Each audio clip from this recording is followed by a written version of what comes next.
Pada pertemuan kali ini kita akan membahas terkait Microsoft Excel. Sebelum kita lanjut ke materi, alangkah baiknya kita berdoa terlebih dahulu. Berdoa sesuai kepercayaan masing-masing. Berdoa dipersilakan. Berdoa tidak dibatasi. Pada kali ini tujuan pembelajaran dari Excel adalah menjelaskan pengertian dan fungsi Microsoft Excel sebagai aplikasi pengolah angka. Apa teman-teman udah pernah nyoba gunain Microsoft Excel belum ya? Nah, di sini Microsoft Excel itu nggak cuma untuk mengolah data, tapi juga bisa membuat jadwal rekapitulasi yang akan kita kerjakan nantinya. Di sini ada operasi perhitungan dasar pada Excel, yaitu akan menggunakan tanda plus, lalu ada tanda minus, tanda bintang sebagai perkalian, lalu melakukan operasional lalu ada pembagian sebagai tanda garis miring. Itu perhitungan sederhananya. Lalu ada fungsi dasar atau rumus-rumus yang nantinya akan kita gunakan, yaitu ada sum, average, max, min, sum. Udah sih, itu aja. Lalu kita akan membuat tabel sederhana melalui masuk ke dalam sel. Lalu nantinya akan mengerjakan perhitungan, mengolah data dan rumus, fungsi dasar, dan mempraktekannya langsung. Ada yang udah tahu pengertian dari Microsoft Excel itu apa?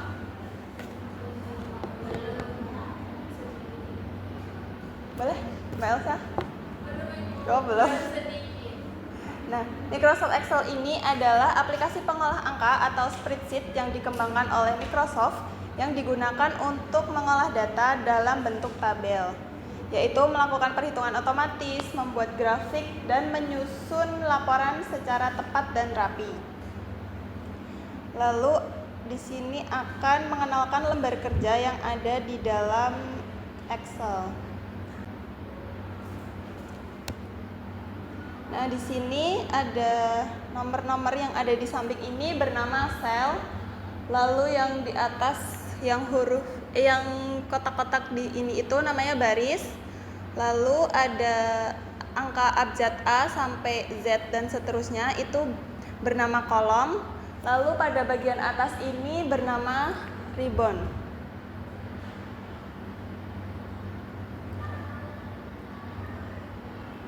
Lalu aturan dari Excel ini sendiri adalah kita harus memberi tanda sama dengan pada awal rumus agar nantinya rumus itu otomatis terjumlah sendiri. Nah, di sini ada sama dengan yang udah saya sebutkan tadi. Terus ada tambah, kurang, bintang, garis miring. Lalu ada rumusnya yaitu sum, average, max, dan min. Pada bagian ini semua rumus harus menggunakan tanda sama dengan agar rumus itu bisa langsung otomatis terjumlah sendiri.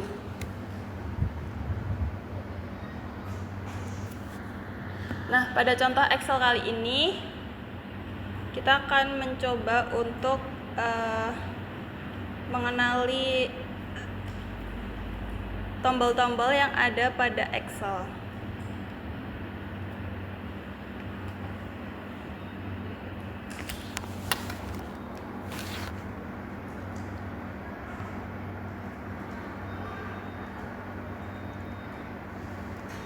Nah, pada bagian A1 ini kita bisa langsung tulis nomor 1 dan 2. Kalau kita mau nulis angka biar lebih cepat, kan kalau misal kita mau nulis dari 1 sampai 100 kita nggak mungkin langsung manual satu-satu ya teman-teman. Nah, ini setelah ada tanda plus ini kita bisa langsung tarik ke bawah berapapun jumlahnya. Ini udah ada nomornya pada bagian samping kanan.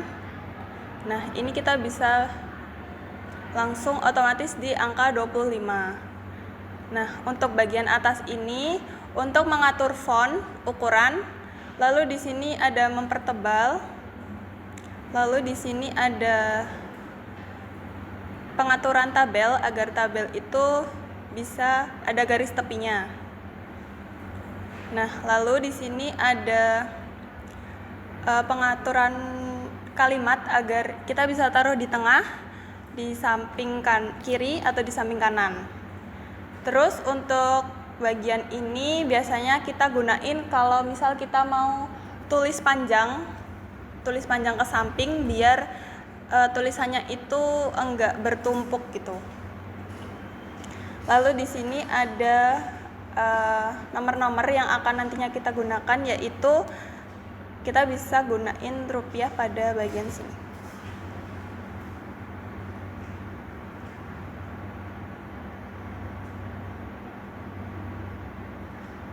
Nah, di sini harga satuan itu kan masih belum dalam bentuk rupiah ya, teman-teman semua. Nah, di sini kita bisa langsung gunain pada ini, kita klik, terus kita pilih pada rupiah.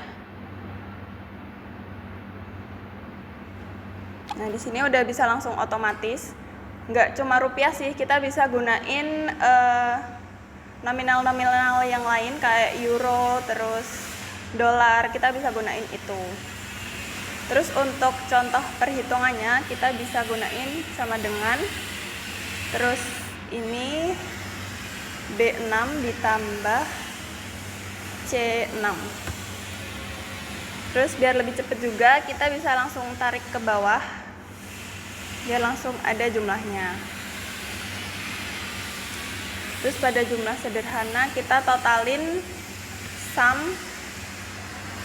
langsung ke pada bagian bawah di blok. Mungkin itu yang mau saya jelasin pada pertemuan kali ini. Nanti akan ada tugas yang akan saya kirim lewat Google Classroom ya teman-teman. Terus mungkin untuk pengerjaannya kita pada minggu depan nanti bisa dikumpulkan. Pada file kita bisa namain nanti NIM dan namanya masing-masing. Lalu untuk pengumpulan tugasnya nanti kalian bisa namain file pada bagian file ini, terus nanti kalian bisa save as.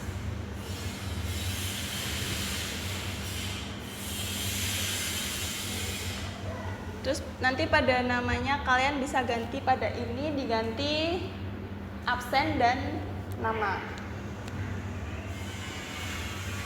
Mungkin itu aja yang mau saya sampaikan dari teman-teman. Ada yang ingin ditanyakan? Boleh, Mbak Anin?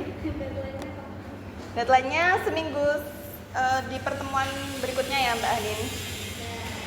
Kita tutup pembelajaran pada siang hari ini dengan berdoa menurut agama dan kepercayaan masing-masing. Berdoa dulu bersama.